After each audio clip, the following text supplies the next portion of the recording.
Hey, what's up everyone? I hope you're all having a wonderful day or night. I hope you will enjoy today's video, so let's just get into it. Just a reminder that your ego will have you crying over a closed door with nothing behind it. Just remember that when you're crying over that dusty boy. It's Saturday. I do hope you guys are gonna have an amazing weekend. But me, I'm not even gonna try to make sense of any of that. Ego, doors, crying, dusty. Sure, okay. Let me try to touch on the ego part. She said this on a different video. My ego when I saw my replacement. First of all, he didn't find a replacement. He found someone better for him, or at least someone new. He never tried to replace you because there was nothing to replace. On the other hand, Princess, no wait, King, sure. I mean, yeah. On the other hand, King, looking at how many videos you made about him, and I mean 100, maybe you're the one trying to find a replacement and can't. I hate it when guys are like, you're not my type. Well, what's your type? I can be your type. What's your type? Tell me. Write it out on a list. Put it on a Google Doc. Let's chat. I never really had a type, but I do now thanks to you. My new type is someone I don't need a restraining order against. Ladies, I'm gonna say this one time and many times again. You have to stop trusting your boyfriends. You have to stop trusting the guys you're talking to. You have to stop trusting your husbands. And I'm gonna tell you why. Case in point, example for the night. I have many. I'm at work. There's about an hour before we're closing, right? A group of 3 guys and 1 girl come in. They order a bottle. They get a bunch of ones, whatever. I go on stage. Shorty comes up, tips me 100. It's customary when you get off stage to go thank the people who tipped you. That's typically how you're going to figure out who won dances, right? I go up, hey, girly, thank you so much. You're so gorgeous. Thank you for the tip. Oh my God, da da da. She said, you should dance for my friend. The other 2 guys were already getting dances. Okay. She gives him another $100 in ones to tip me. Sick. I dance for him. He tips. He's great. He's pretty quiet. He smells bad. Pretty typical. So I'm done with the dance and all of the ones are on the floor. So I'm picking up my ones and he says, hey, so like, how does your VIP work? And I give him the prices for 15 minutes, 30 minutes, an hour. And he's like, you know what? I'm gonna keep it real. I have a gorgeous, wonderful, beautiful, amazing, stunning, da da da da, goes on and on. Girlfriend waiting for me back home.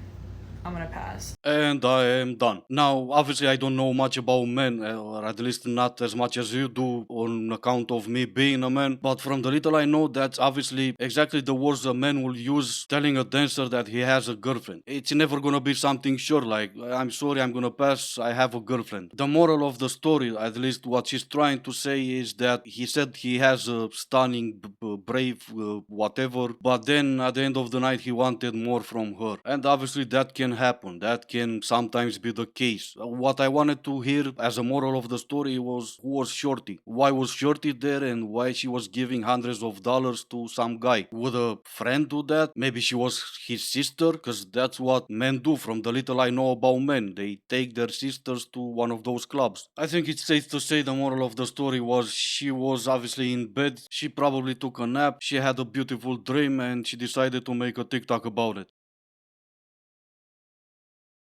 You are going to compete with women who are younger, who are largely. Do not spend your youth and your beauty and your best years chasing men and trying to get picked.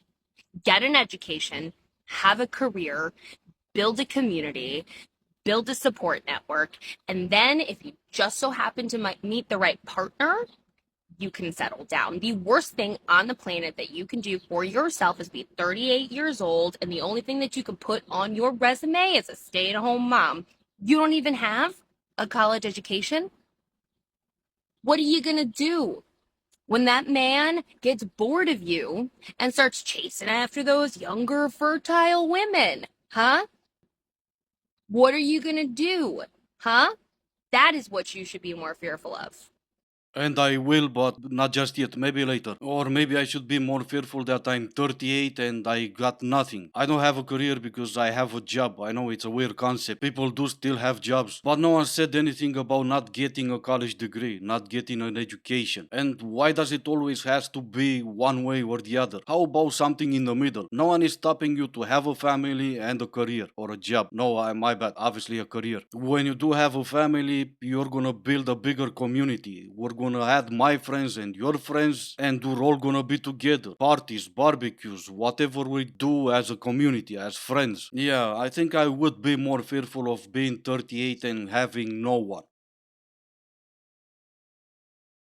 So we just finished the Titanic, and I just kind of find it crazy that Jack and Rose, they've known each other for 1.5 days, and she was literally willing to risk her life to save Jack.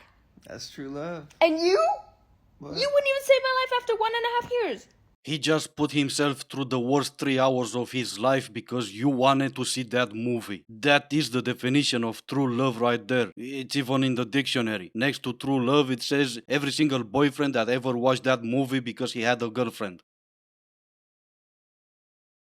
Okay, I'm gonna have to read this one because to be honest, I don't even think I have more brain cells to lose. So let's see. Saying goodbye to dating again after I tried again for 2 months because no one lives up to my standards and I can't trust anyone and all men are worse than they are. See, at first I wanted to say that English is not your first language, even though it is. But then after I read that for the second time, obviously language is not your first language. Men are worse than they are. Obviously English is not my first language, so the way this works, I translate everything in my head and then my brain starts yelling at me because, men are worse than they seem to be, men are worse than they pretend to be, men are worse than other species, I'm guessing. That kind of makes more sense to me, but hey, at least you have your looks, right? There's a whole argument on TikTok. Some say I want to be the smarter one in the room, some say I don't want to be the smarter one in the room, but her, I think she's safe because then someone should spell argument to her. I really do believe that in any room she would make the decor prettier. Standing up, for example, holding a light bulb, she will make a pretty lamp, and on all four, she would make a pretty coffee table. Okay, I need y'all's help figuring out who's in the wrong in this scenario because I genuinely can't figure it out.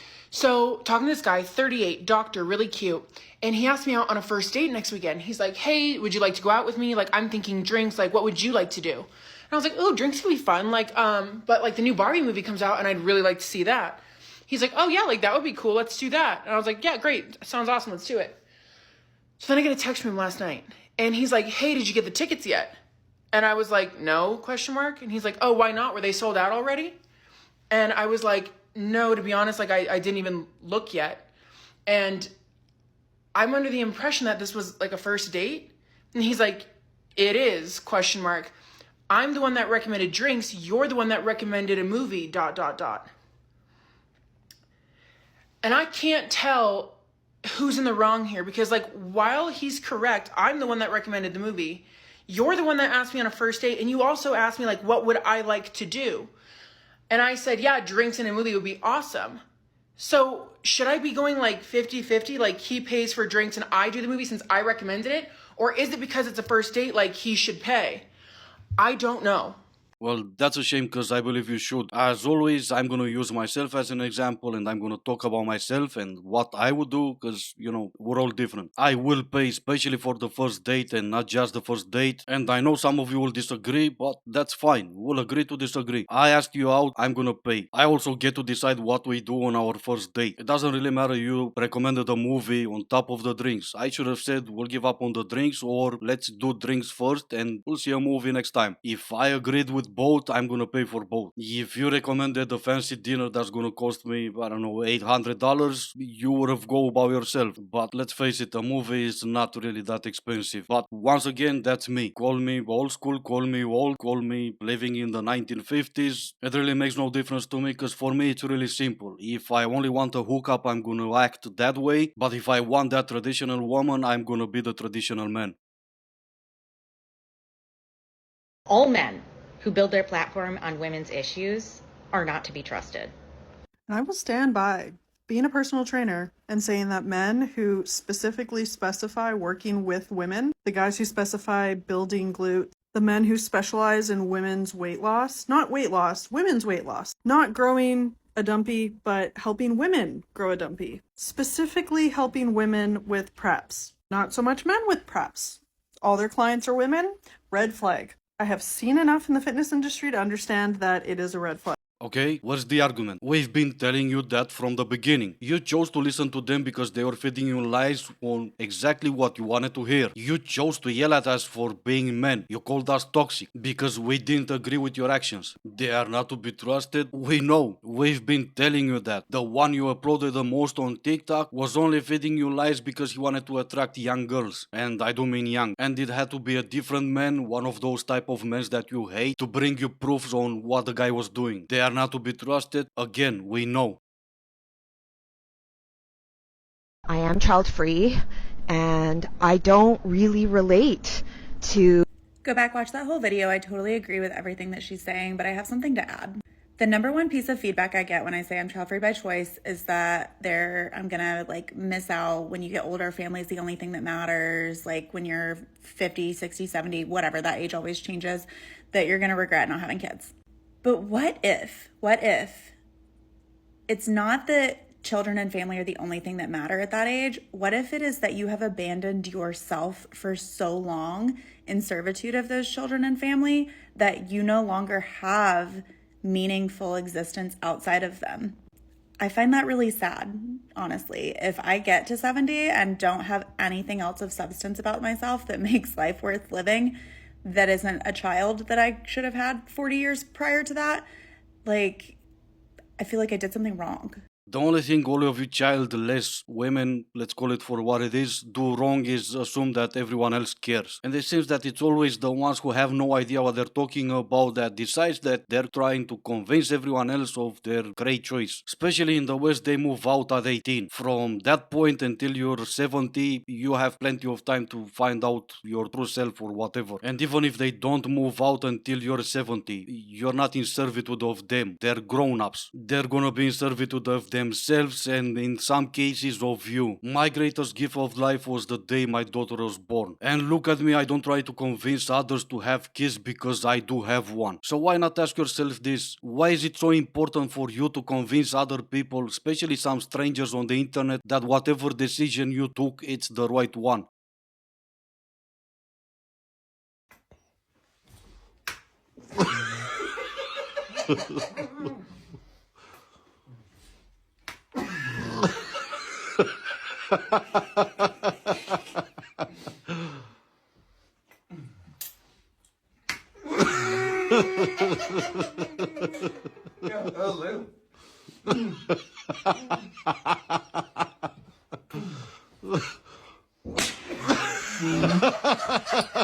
You just have to appreciate how much of a simpletons we are sometimes. Anyway, this is gonna be it for today. As always, I do hope you enjoyed the video. If you didn't, I still appreciate you for making it this far. Thank you all so much for watching. Stay safe and I will see you in the next one.